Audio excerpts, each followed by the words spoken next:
এবং সকল ইউনিয়নে থানা এবং পৌরসভার সকল সম্মানিত নেতৃবৃন্দ,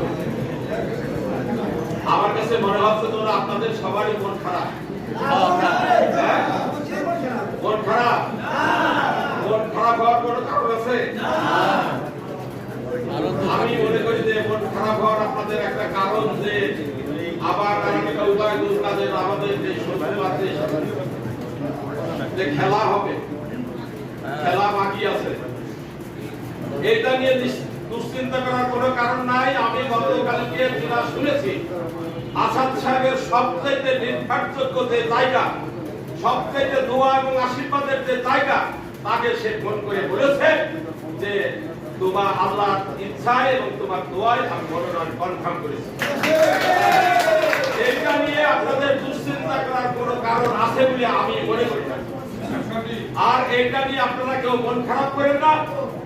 আপনারা শৈলকুপা থানার ভোটারের প্রাণ, আপনারা গ্রামের মানুষ, আপনারা ভোট দেবেন। আপনারা ম্যানেজিং কমিটি নিয়ে যে সমস্ত কথা বলছেন, তারা যে সমস্ত ইউনিয়নে আপনারা পান খায়, আমি মনে করি সেই সমস্ত বিএনপি নেতৃবৃন্দের ব্যর্থতা এবং তাদের মধ্যে ব্যক্তি স্বার্থ চরিতার্থ করার জন্য।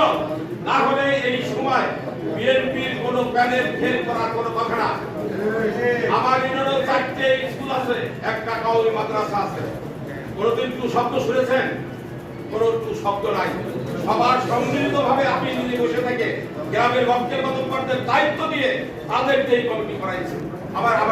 আবার ইতিমধ্যে আপনারা জানেন যে সরকার যে একটা নীতি নির্ধারণ করে দিয়েছিল যে পঞ্চম গ্রেড থেকে নবম গ্রেডের অফিসাররা ছাড়া এর মধ্যে কেউ আসতে পারবে না, সেটা বাতিল হয়েছে।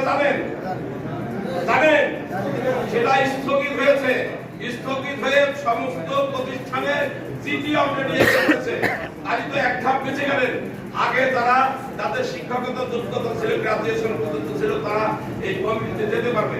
তাহলে তো আমাদের গ্রেড নিয়ে এখন কোনো চিন্তা নাই। আমি মনে করি অনেকটা শিথিল হয়েছে। তো এখন সদস্য সংগ্রহ, সদস্য নবায়ন, এইটা আমরা যদি বুঝিরা বললো আসলেই অনেকেই করিনি। আমার ইউনিয়নে আমি 19টি বই নিয়েছি।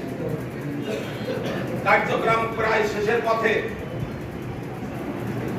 সেন্ট্রাল কমিটি আমরা করিনি। সেন্ট্রাল কমিটির পরেও আপনাদের ওয়ার্ড, আপনাদের হলো ওই নির্বাচনী কমিটির যে প্রত্যেক প্রতি কমিটি যে দেওয়া লাগবে, আপনাদের এজেন্ট দেওয়া লাগবে, সেটাও আপনাদের আসাদ সাহেব করেছে। আসাদ সাহেবের নিয়ে যদি চিন্তা করতে, আসাদ সাহেব কি গায়ে করে আপনাদের এই সেন্ট্রাল কমিটি করতে বলতেছে, পরের জন্য বলতেছে।